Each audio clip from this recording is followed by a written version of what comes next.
Hello and welcome to Effing About. Now we're going to have a look at the front brake pads.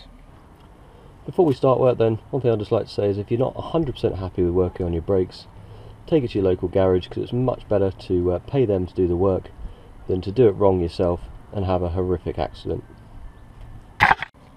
Normally I wouldn't touch brake pads that were alright, but because the rear of the vehicle was in such bad repair, I'm going to take these ones apart just to have a look to make sure they're okay as well. So to do this then, what we need to do is jack the vehicle up, remove the wheels, axle stands, because we don't want to work under a trolley jack. And then once the wheel's off, this is what we'll be left with. To remove the caliper then, we've got one bolt here and one bolt here. These being 12mm.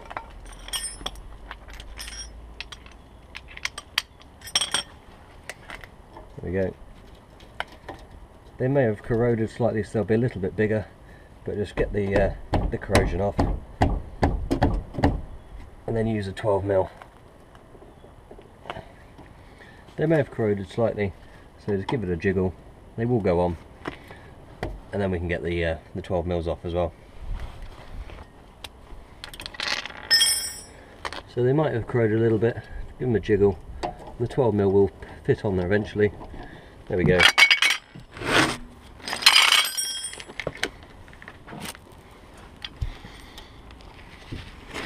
There we go. That one's popped. And the upper one. There we go. Just be really careful with the corrosion that you don't round the bolts off. So we'll undo these now till they're fully removed. There we go. And we'll put them in a safe place that we'll know where they are.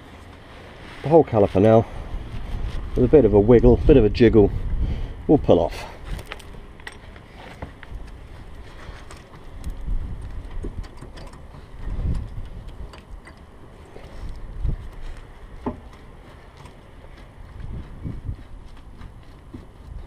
There we go. As you can see, this one's quite corroded, but it is coming off slowly with every wiggle and jiggle.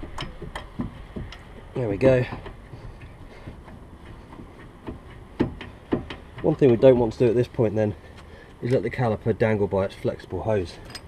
So a little bit of string here, and we're just going to tie it up to keep it out of the way.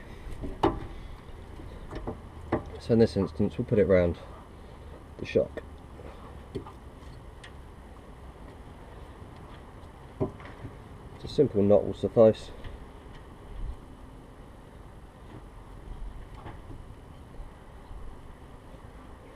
There we go. Now we can have a look at the pads. Yeah, as I thought, these ones are pretty corroded in as well, so it's a good job we are taking them off to clean them. Same with the others, give them a wiggle, give them a jiggle. Worst case, hit them with a plastic hammer, not a metal hammer though. And we don't want to welly them, just enough to break the corrosion. Might even need to get a screwdriver in there, just to ease them out slightly.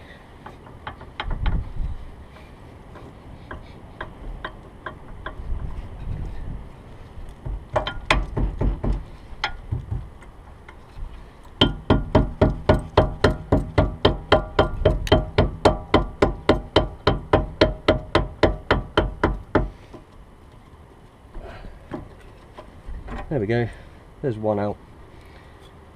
And the pad itself isn't in bad condition. It's just the mount that all needs a bit of a clean. There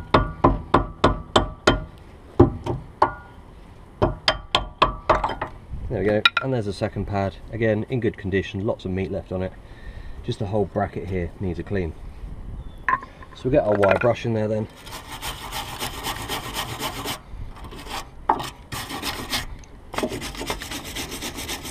And particularly attention to the back edge, it normally gets forgotten about.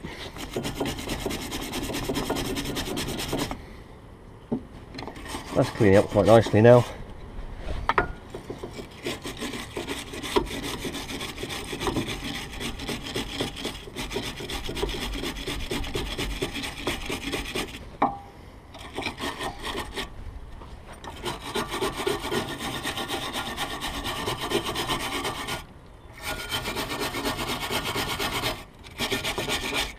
as we can see, the wheel itself turns perfectly fine, so there's nothing to worry about the bearings or anything like that, just purely the brake pad mountings.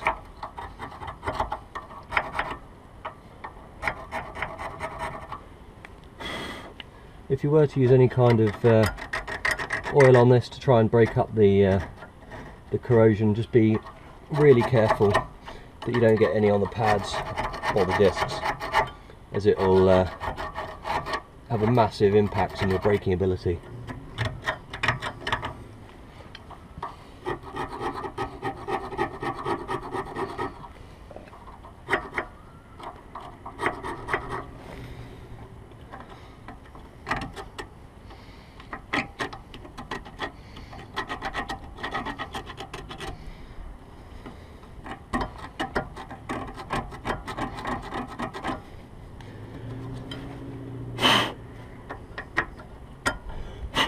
There we go then, I'm happy that they're pretty clean. Next thing we're going to look at is the caliper itself. So we're going to get a bit of rag to put around it, just so we can make sure that nothing goes onto the disc itself. So we'll untie the caliper. There we go. We'll plop it on top so we can have a good look at it. Okay, on looking inside, we can see it's not in too bad a condition, but as with everything, just needs a bit of a clean.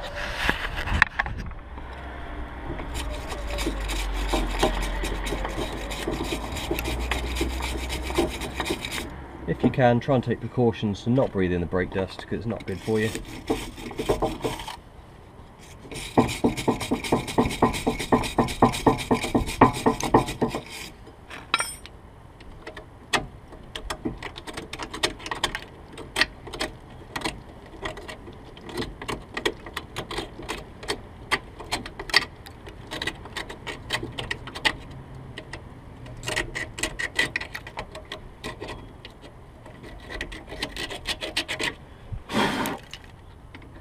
I'm happy with that now. We're just going to jack back the piston.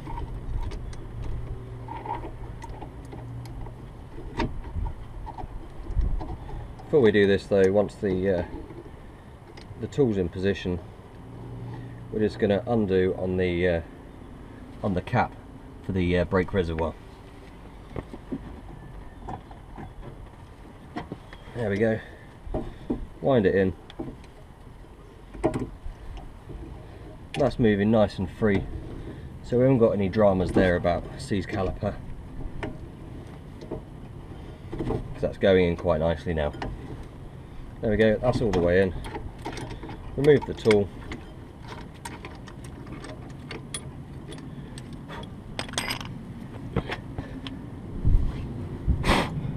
Ensure it's still all clean. As before, we're just going to get a little bit of the grease and just smear it onto where the brake pad run against. There we go, just little tiny dabs, just to stave off corrosion. There we go, I'm happy with that now.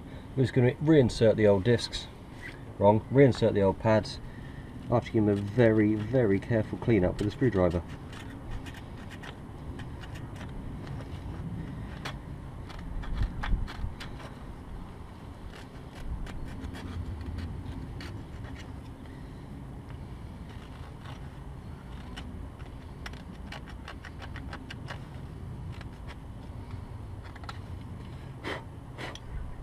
There we go. Point to note though is just make sure when you put it back it goes in the exact same hole as the one as it came out of. So as you can see, this made nice and easy. It's got a big circle on the back, so that's obviously where the piston pushes against. So we'll put that on the back edge. Oh yeah, and that slides in there so much easier than it came out. Next up then we've got the other one. Again, just quickly give it a clean up. Doesn't have to be anything special. Just as we're here, we might as well give them a clean anyway. We'll put that one then in this edge. Yeah, and they go in a lot nicer. Offer the caliper back up to it. Yep, that seems to go on a lot nicer now. and then just put the bolts back in.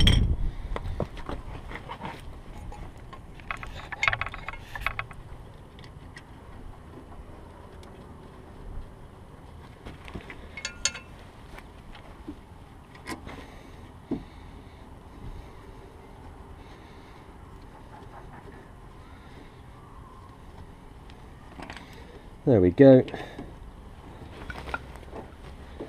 And then, as before, we're going to get our torque wrench on here and just tighten them up to 45 Newton meters.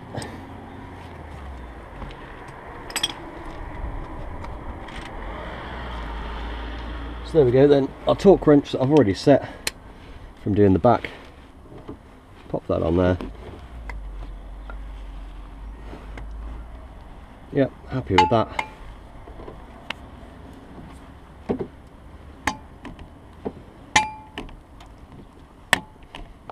Yep, so there we go, and that's how you remove and fit new brake pads. One thing I will say though is, if you're not entirely happy about doing the job yourself, take it to the garage, because brakes are pretty important. To adjust the pads then, what you need to do is just give your brake pedal a few pumps, put your wheel back on, drop it down to the floor, and that should be you good to go. As I said, at any point you're not 100% happy with what you're doing, don't attempt the job and take it to your local garage. Hope you found the video helpful and informative. Please like and click comment on what else you'd like to see.